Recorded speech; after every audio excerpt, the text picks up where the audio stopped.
కార్తీక పురాణము 24వ అధ్యాయము. అంబరీషుని ద్వాదశి వ్రతము. అత్రి మహాముని మరల అగస్త్యునితో, ఓ కుంభసంభవ, కార్తీక వ్రత ప్రభావము నెంత విచారించినను ఎంత వినినను తనివి తీరదు. నాకు తెలిసినంత వరకు వివరింతును, ఆలకింపుము. గంగా, గోదావరి మొదలగు నదులలో స్నానము చేసినందువలనను సూర్య చంద్ర గ్రహణ సమయములందు స్నానాదులు ఒనరించినను ఎంత ఫలము కలుగునో శ్రీమన్నారాయణుని నిజతత్వము తెలిపేడి కార్తీక వ్రతమందు శుద్ధ ద్వాదశి నాడు భక్తి శ్రద్ధలతో దానధర్మములు చేయువారికి అంత ఫలమే కలుగును. ఆ ద్వాదశి నాడు చేసిన సత్కార్య ఫలము ఇతర దినములలో చేసిన ఫలము కంటే 1000 రెట్లు అధికము కాగలదు. ఆ ద్వాదశి వ్రతము చేయు విధానం ఎట్లో చెప్పెదను వినుము. కార్తీక శుద్ధ దశమి రోజున పగటిపూట మాత్రమే భుజించి ఆ మరునాడు అనగా ఏకాదశి రోజున ఏ వ్రతము చేయక శుష్కోపవాసముండి ద్వాదశి ఘడియలు వచ్చిన తర్వాతనే భుజింపవలయును. దీనికొక ఇతిహాసము కలదు, దానిని కూడా వివరించెదను. సావధానుడవై ఆలకింపుము అని ఇట్లు చెప్పుచున్నాడు. పూర్వము అంబరీషుడను రాజు కలడు. అతడు పరమ భాగవతోత్తముడు, ద్వాదశి వ్రత ప్రియుడు. అంబరీషుడు ప్రతి ద్వాదశి నాడు తప్పకుండా వ్రతము చేయుచుండెడివాడు. ఒక ద్వాదశి నాడు ద్వాదశి ఘడియలు స్వల్పముగా నుండెను. అందుచే ఆ రోజు పెందలాడకనే వ్రతమును ముగించి బ్రాహ్మణ సమారాధన చేయదలిచి సిద్ధముగా నుండెను. అదే సమయమునకు అచ్చటకు కోపస్వభావుడగు దుర్వాసుడు వచ్చెను. అంబరీషుడు ఆ మునిని గౌరవించి ద్వాదశి ఘడియలలో పారాయణ చేయువలయునుగాన తొందరగా స్నానమునకేగి రమ్మనమని కోరెను. దుర్వాసుడు అందులకు అంగీకరించి సమీపమున గల నదికి స్నానమునకై వెడలను. అంబరీషుడు ఎంతసేపు వేచియున్నను దుర్వాసుడు రాలేదు. ద్వాదశి ఘడియలు దాటిపోవుచున్నవి. అందుచేత అంబరీషుడు తనలో తాను ఇట్లు అనుకొనెను, ఇంటికొచ్చిన దుర్వాసుని భోజనమునకు రమ్మంటిని. ఆ ముని నదికి స్నానమునకు వెళ్ళి ఇంతవరకు రాలేదు. బ్రాహ్మణునకు ఆతిథ్యమిత్తునని మాట ఇచ్చి భోజనం పెట్టకపోవుట మహాపాపము. అది గృహస్థునకు ధర్మము కాదు. ఆయన వచ్చి వరకు ఆగితినా ద్వాదశి గడియలు దాటిపోవును, వ్రతభంగమగును. ఈ ముని మహాకోపస్వభావము కలవాడు. ఆయన రాకుండగా నేను భుజించిన నన్ను శపించును. నాకు ఏమీయూ తోచకున్నది. బ్రాహ్మణ భోజనమతిక్రమించరాదు. ద్వాదశి గడియలు మించిపోకూడదు.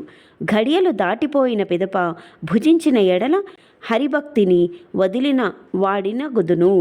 ఏకాదశి నాడున్న ఉపవాసము నిష్ఫలమగును. ద్వాదశి విడిచి భుజించిన భగవంతునకు, భోజనము చేసిన దుర్వాసనకు కోపం వచ్చును. అదియునుగాక ఈ నియమమును నేను అతిక్రమించిన ఎడల వెనుకటి జన్మలయందు చేసిన పుణ్యములు నశించును, దానికి ప్రాయశ్చిత్తము లేదు అని ఆలోచించి బ్రాహ్మణ శాపమునకు భయము లేదు, ఆ భయమును శ్రీ మహావిష్ణువే పోగొట్టగలడు. కావున నేను ద్వాదశి గడియలలో భోజనము చేయుటయే ఉత్తమము.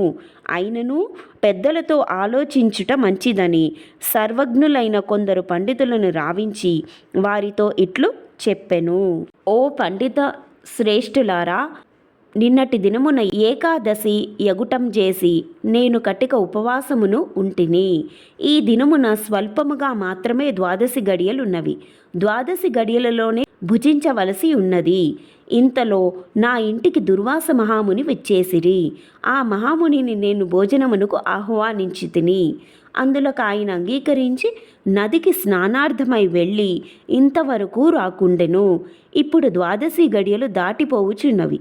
బ్రాహ్మణుని వదిలి ద్వాదశి గడియలలో భుజింపవచ్చునా, లేక వ్రతభంగమును సమ్మతించి ముని వచ్చే వరకు వేచి ఉండవలెనా?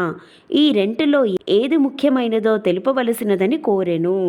అంతటా ధర్మజ్ఞులైన ఆ పండితులు ధర్మశాస్త్రములను పరిశోధించి ప్రతివిమర్శలు చేసుకొని దీర్ఘముగా ఆలోచించి, మహారాజా, సమస్త ప్రాణకోటుల గర్భకుహరలమందు జఠరాగ్ని రూపమున రహస్యముగానున్న అగ్నిదేవుడు ఆకలిని పుట్టించి ప్రాణులు భుజించిన చతుర్విధాన్నమును పచనము గావించి దేహేంద్రియాలకు శక్తి నొసంగుచున్నాడు. ప్రాణవాయువు సహాయముతో జఠరాగ్ని ప్రజ్వరిల్లును. అది చెలరేగిన క్షుద్బాధ దప్పిక కలుగును. ఆ తపము చల్లార్చవలెనన్న అన్నము నీరు పుచ్చుకొని శాంతపరచవలెను. శరీరమునకు శక్తి కలుగు చేయువాడు అగ్నిదేవుడు. దేవతలందరికంటే అధికుడై దేవపూజ్యుడైనాడు. ఆ యజ్ఞదేవునందరూ సదా పూజించవలెను. గృహస్థు ఇంటికి వచ్చిన అతిథి కడజాతివాడైనను భోజనమిడుదనని చెప్పి వానికి పెట్టకుండా తినరాదు. అందులోనూ వేదాంగ విద్యా విశారదుడును మహాతపస్సాలియు సదాచార సంపన్నుడు అయిన దుర్వాస మహామునిని భోజనమునకు పిలిచి వానికి పెట్టకుండా తాను భుజించట వలన మహాపాపము కలుగును. అందువలన ఆయుక్షీణము కలుగును. దుర్వాసునంతట వానిని అవమానమునరించిన పాపము సంప్రాప్తమగును అని విశదపరిచిరి. ఇట్లు స్కాంద పురాణాంతర్గత వశిష్ఠ ప్రోక్త కార్తీక మహాత్యమందలి 24వ అధ్యాయము 24వ రోజు పారాయణము సమాప్తము. శివార్పణమస్తు.